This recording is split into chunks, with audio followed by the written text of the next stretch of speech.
The call came on a Tuesday afternoon while I was reviewing foundation grant proposals in my office overlooking Central Park. Emma, it's Mom. Her voice had that careful tone she used when delivering bad news disguised as reasonable decisions. We need to talk about Sarah's baby shower. I set down my pen. What about it? Well, honey, we've been thinking. Sarah's friends are all from her residency program. Pediatricians, OB-GYNs, surgeons. Very accomplished women. And you know how doctors can be about professional hierarchy. I'm not sure I follow.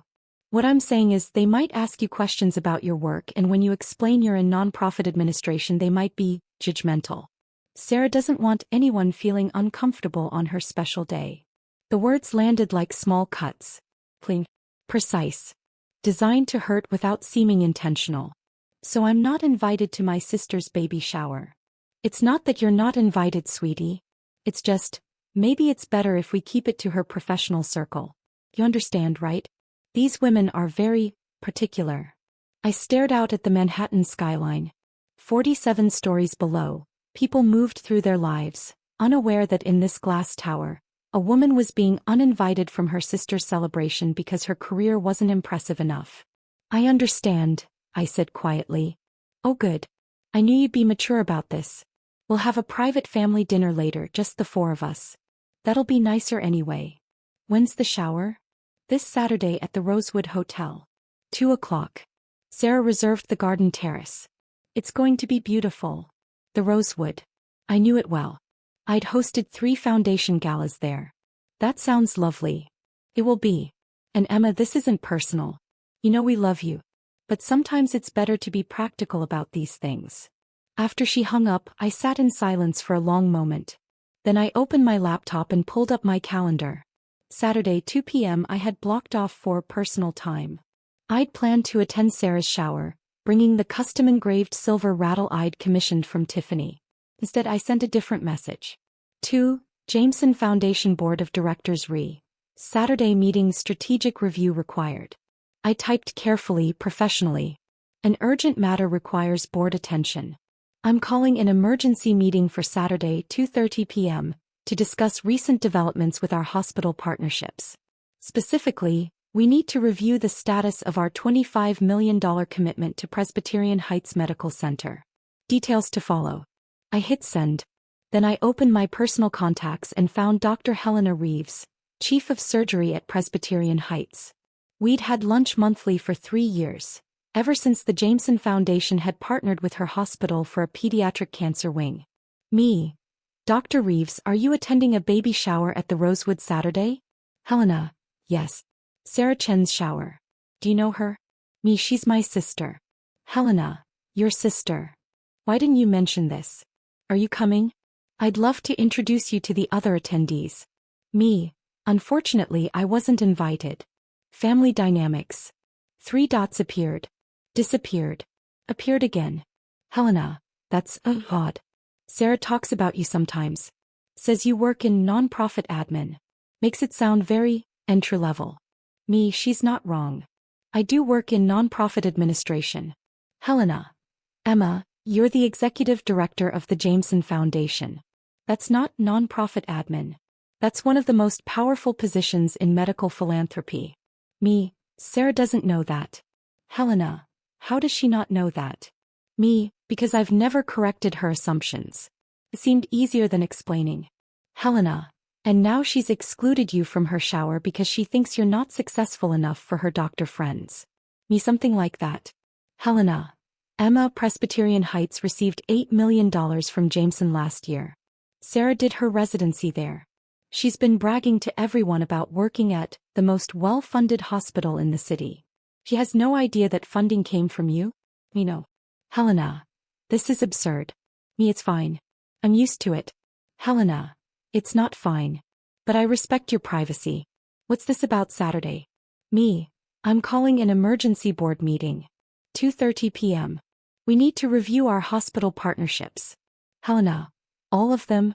Me. Particularly Presbyterian Heights. There was a long pause. Helena. Emma, the pediatric wing opens in 3 months. We've already spent $17 million of the committed $25 million. If you pull funding now. Me. I'm not pulling anything. I'm reviewing. But the board needs to discuss whether our partnerships align with our foundation's values.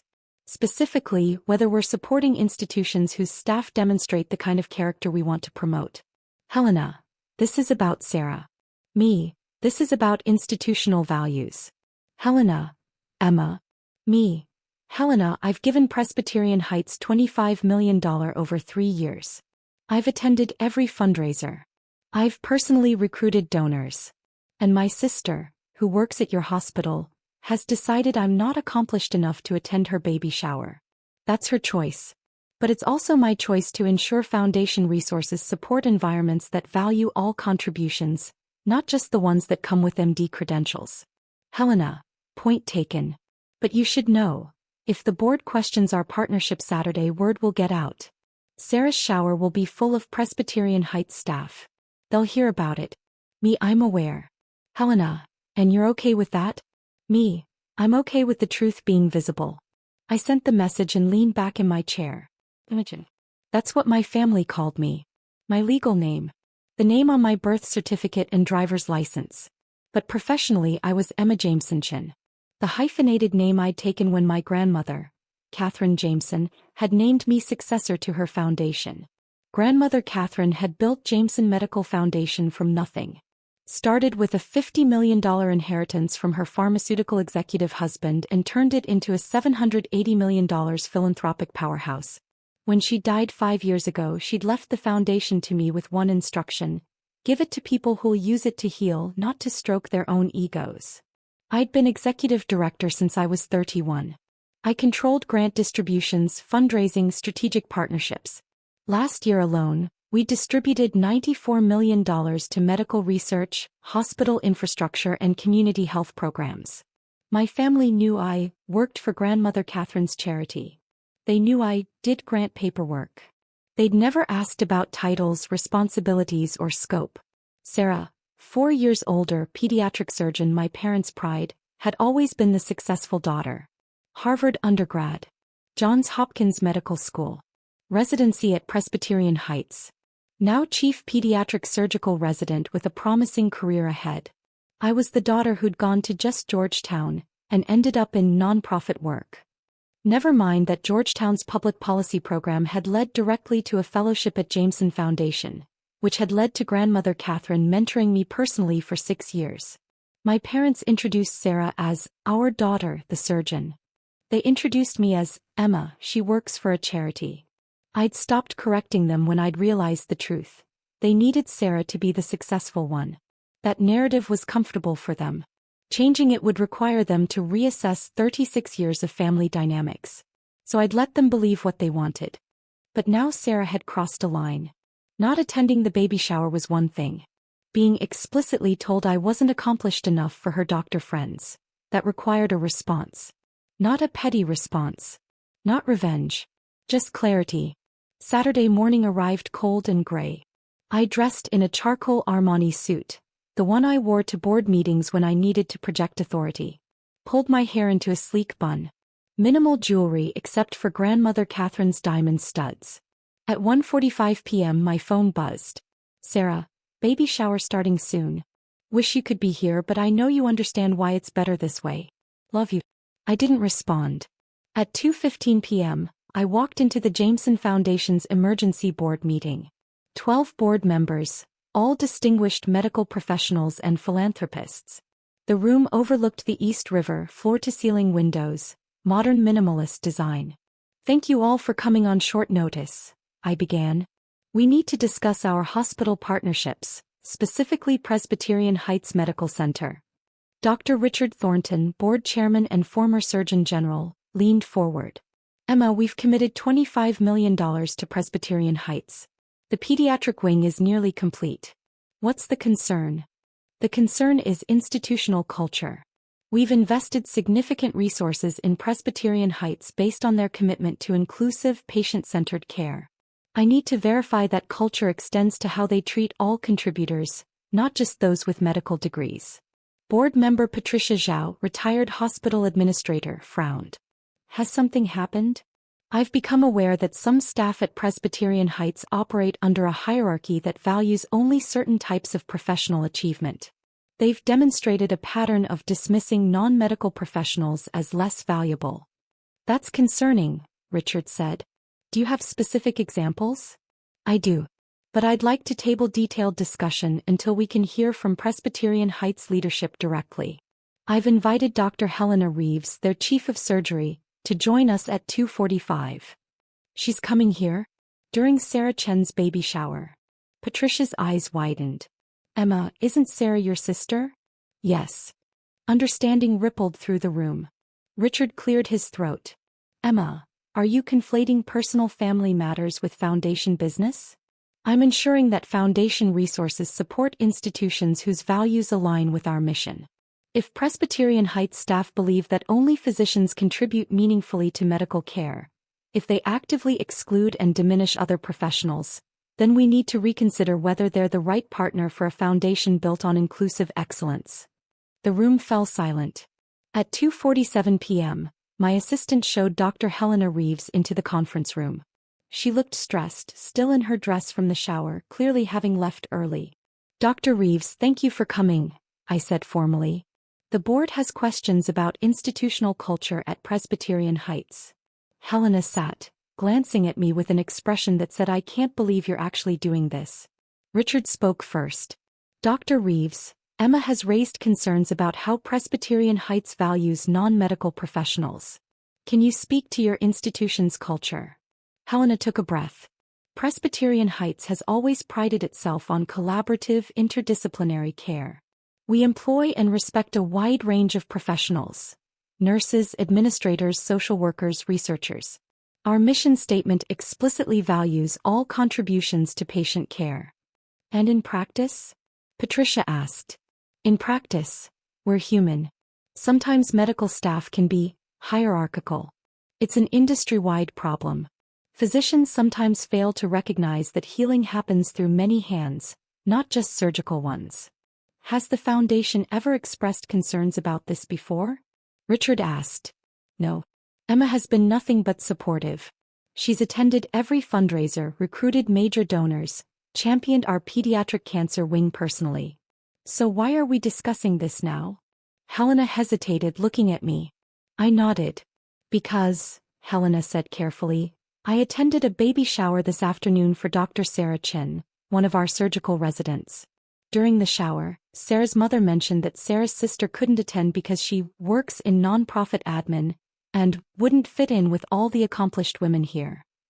Patricia's jaw tightened. And Sarah's sister is? Me, I said quietly. Sarah's my sister. She excluded me from her baby shower because she believes I'm not successful enough to socialize with her doctor friends. The room erupted. That's unconscionable. She doesn't know who you are? How is that possible? I raised a hand. Sarah knows I work for the Jameson Foundation. She's never asked about my role. She assumes I process grant applications or file paperwork. I've never corrected her. Why not? Richard demanded. Because my family needed me to be less successful than Sarah. That was my assigned role. Correcting them would have disrupted their entire family narrative. So you funded her hospital instead? Patricia's voice was sharp. I funded a hospital that does excellent work. The fact that Sarah works there is coincidental.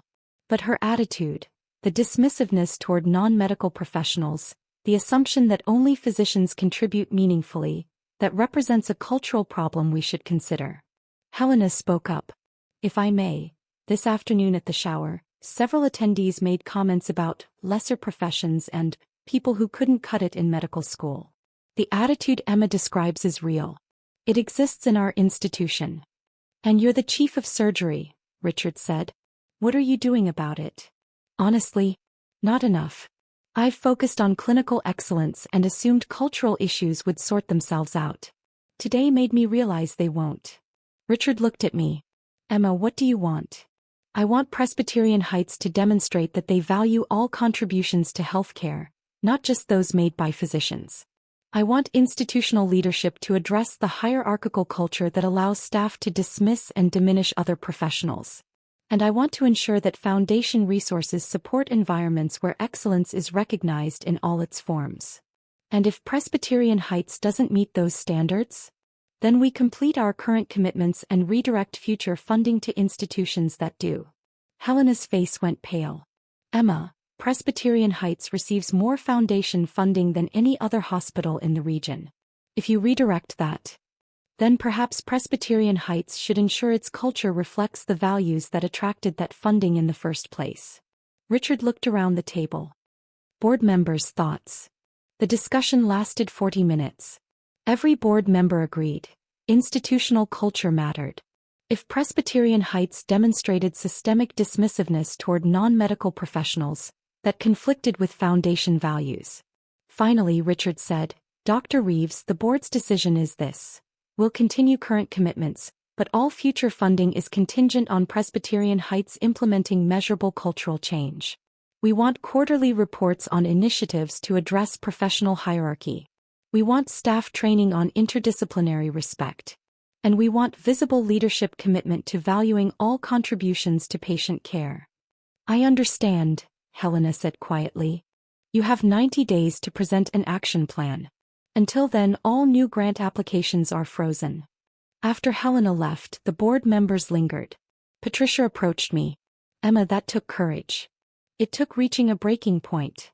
Your sister has no idea what she's cost her hospital, does she? Not yet. She will soon. Word travels fast in medical circles. I nodded. I know. At 4:17 p.m. while I was still in the board meeting aftermath, my phone started buzzing. Sarah. Emma, what the hell is going on? Dr. Reeves left my shower early for an emergency board meeting with the Jameson Foundation. People are saying the foundation is reviewing Presbyterian Heights funding. I silenced the phone. Emma, Sarah called very upset. She says something's happening with hospital funding. Do you know anything about this? Sarah. Why is the Jameson Foundation suddenly questioning Presbyterian Heights? This is going to reflect badly on all of us residents. Honey, please call us. Sarah's friends are all worried about their jobs. At 5:03 p.m. my phone actually rang. Sarah. I let it go to voicemail. Her message. Emma, I don't understand what's happening. Dr. Reeves came back from this foundation meeting and immediately called an emergency staff meeting. She said Jameson Foundation is reconsidering partnerships with hospitals that don't value all healthcare professionals. Everyone's panicking. Do you know anything about this? You work there, right? Can you find out what's going on? I deleted the message. At 6:42 p.m. another voicemail from Mom. Emma, this is getting serious.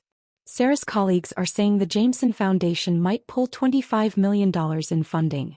That's the pediatric wing Sarah's been working on. Can you ask your boss what's happening? This could ruin Sarah's career before it even starts. I poured a glass of wine and looked out at the city lights. My phone buzzed again. Helena. The hospital administrator just called an emergency leadership meeting for Monday morning. Word got out.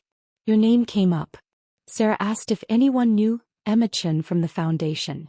I told her to ask you herself. Me and Helena. She said you just do grant paperwork.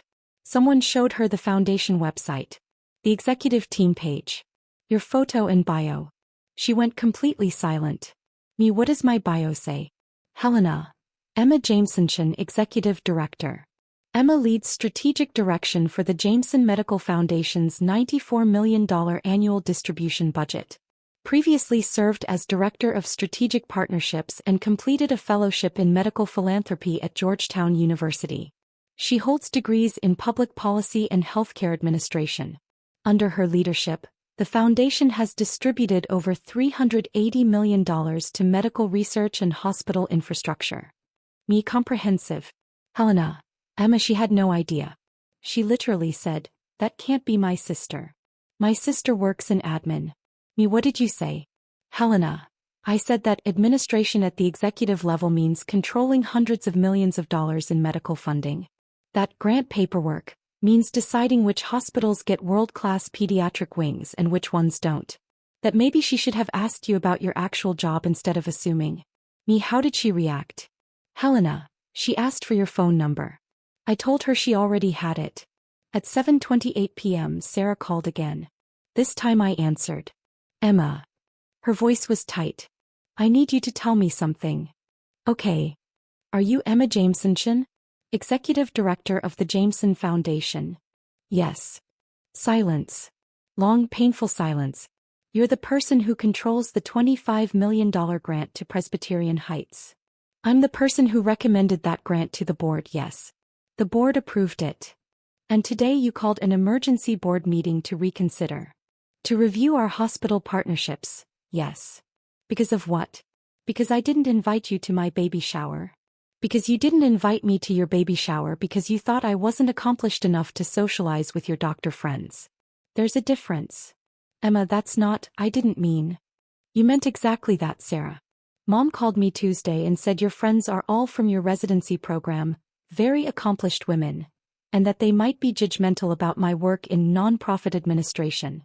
She said you didn't want anyone feeling uncomfortable on your special day. I was trying to protect you. From what? From successful women who might ask me questions about my work? Sarah, I oversee nearly $100 million in annual medical grants. I partner with hospital CEOs and research directors. I recruit billionaire donors and negotiate multi-year funding commitments. What exactly was I being protected from? I didn't know you did all that. You never told me. You never asked. In 10 years of holiday dinners, you've never once asked me what I actually do.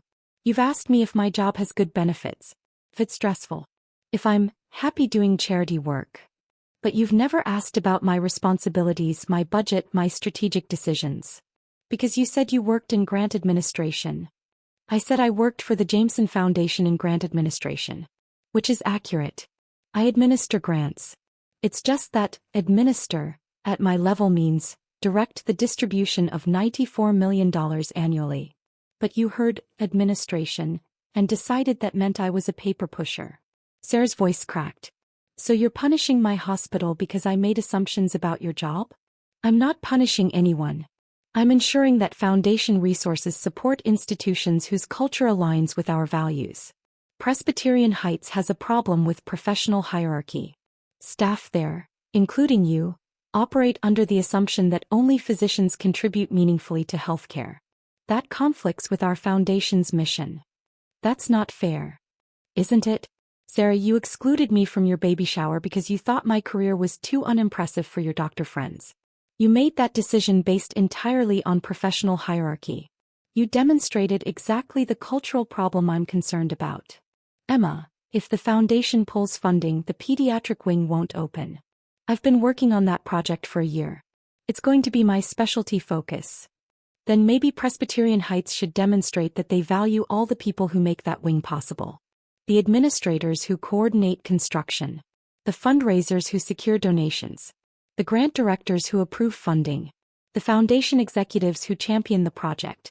Not just the surgeons who'll work there. You're being vindictive. I'm being consistent with foundation values. There's a difference. Emma, please. This will ruin my career. Everyone knows the pediatric wing is funded by Jameson Foundation. If that falls apart, it reflects on all of us residents. Then work with Dr. Reeves to change the culture. Show institutional commitment to valuing all healthcare professionals. Demonstrate that Presbyterian Heights recognizes excellence in all its forms, not just those that come with MD credentials. I can't believe you're doing this. I can't believe you thought so little of my career that you excluded me from your celebration. But here we are. She hung up. Monday morning, I arrived at my office to find 17 missed calls from family members. I ignored them all. At 10:15 a.m., my assistant buzzed. Miss Jameson, there's a Sarah Chin here to see you. She says she's your sister. She doesn't have an appointment. I checked my reflection in the window. Perfect posture. Professional. Composed. Send her up. Sarah walked into my office and stopped dead. Took in the view, the artwork, the mahogany desk, the photos of me with hospital administrators and Nobel laureates. This is your office, she said. Yes. It's huge. Executive director offices tend to be. She walked to the window looking out over Central Park. I had no idea. I know. Emma, I came to apologize. For what specifically? For not inviting you to my baby shower. For making assumptions about your career. For not knowing who you actually are. Those are 3 separate apologies. Let's take them one at a time. The baby shower. Do you understand why that hurt? Sarah nodded, tears forming. Because I excluded you based on professional snobbery. I decided you weren't successful enough to be around my friends. That was cruel. Yes, it was. Next, the assumptions about my career. Do you understand the problem there? I never asked you what you actually did. I heard nonprofit and administration, and assumed it meant entry-level work. I never verified. I never showed interest. And the last one, not knowing who I am? I've been your sister for 36 years and I have no idea what your life actually looks like. What you've accomplished. What you do every day. I've been so focused on my own career that I never bothered to understand yours. Why not? Sarah sat down heavily. Because it was easier to be the successful daughter if you were the less successful one. Because comparing myself favorably to you made me feel better about my own achievements. Because I needed you to be smaller so I could feel bigger. The honesty was startling. Thank you for saying that, I said quietly. It doesn't make it okay. No. But it's a start. Emma, the hospital is in crisis. Dr. Reeves held an all-staff meeting this morning. She explained that Jameson Foundation is reconsidering partnerships with institutions that demonstrate professional hierarchy. She said that one of our own residents had excluded her sister from a celebration specifically because the sister worked in just administration, not knowing that sister controlled the foundation funding our expansion. And how did people react? Horror. Shame. Immediate recognition that we have a culture problem. Dr. Reeves announced mandatory training on interdisciplinary respect. She's forming a committee to review institutional attitudes toward non-medical professionals. She made it very clear. If we don't change, we lose funding. Good. But Emma, I'm the reason this happened. Everyone knows it was my baby shower. I've become the face of everything wrong with our culture. Is that fair? Completely. I demonstrated the exact problem. And now I have to live with the consequences. We sat in silence. Finally, Sarah said, what do I need to do to fix this? Personally or professionally? Both. Personally, you need to actually get to know me. Not as the less successful sister, but as an actual person with an actual career. That means asking questions. Showing interest. Treating my work with the same respect you want for yours. Done. What else? You need to sit with the discomfort of realizing you were wrong about me. Not rush past it. Not make it go away quickly. Actually feel it. I'm feeling it. Good. Professionally, you need to be the loudest voice in changing Presbyterian Heights culture. Use your status as chief resident. Make it clear that professional hierarchy is unacceptable. Lead the change. I will. And Sarah, you need to understand something. I didn't pull funding out of petty revenge. I pulled it because you demonstrated a fundamental misalignment between your institution's stated values and its actual culture. If Presbyterian Heights is going to receive foundation support, it needs to deserve that support. I understand. Do you? Because this isn't about you and me. This is about whether hospitals value all the people who make healing possible. The researchers. The administrators. The fundraisers. The policy experts. If medical institutions only celebrate physicians, they're missing half the equation. Sarah nodded. You're right. And we've been wrong. I've been wrong. Yes. You have. Can I ask you something? Go ahead. Why didn't you ever correct us?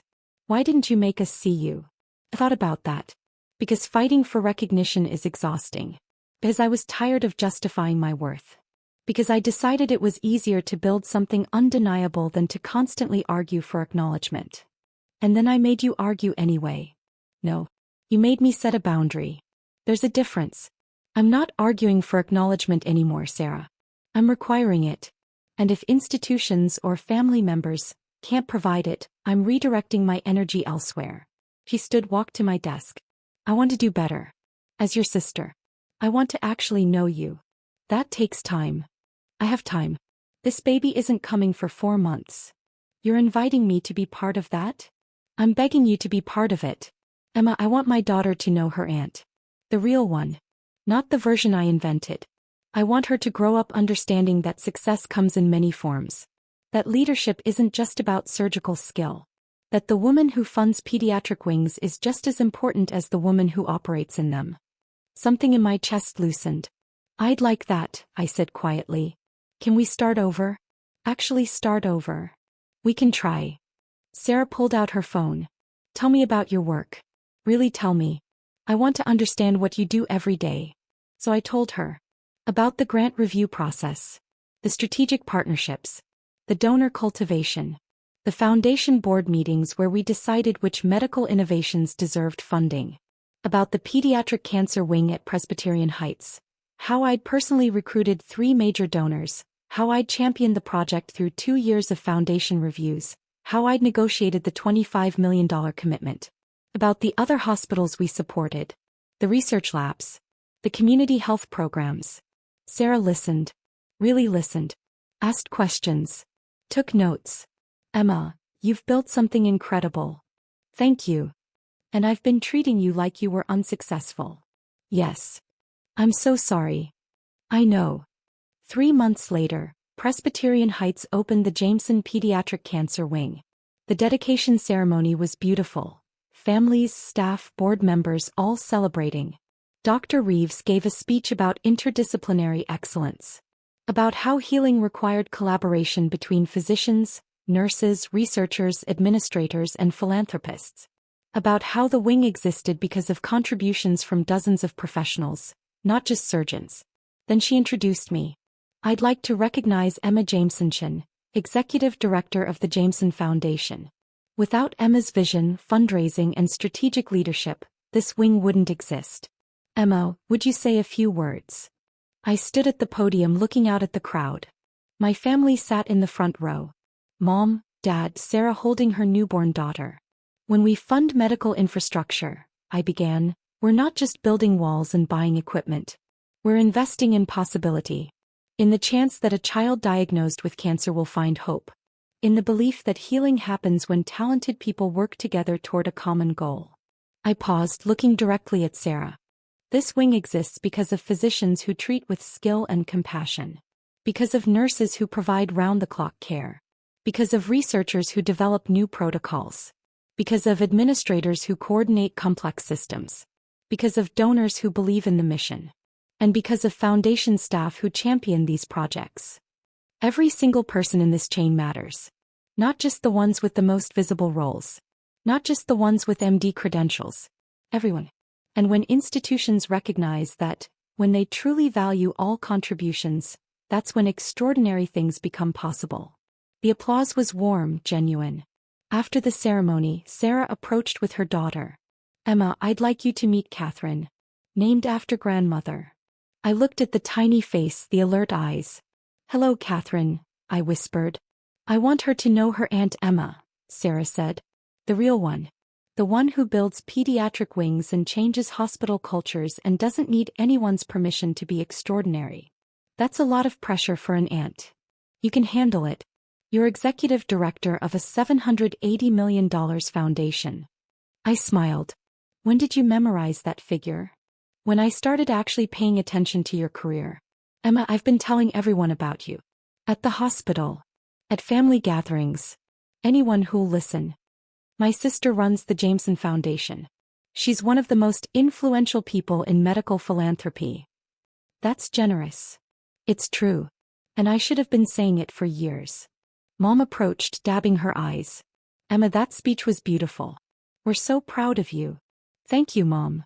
I'm sorry we didn't understand earlier. About what you'd accomplished. We should have asked more questions. Yes. You should have. Can we do better? Going forward. We can try. Dad joined us. Emma, my colleagues at the firm have been asking about you. Apparently, the Jameson Foundation is legendary in nonprofit circles. I had no idea. It's okay, Dad.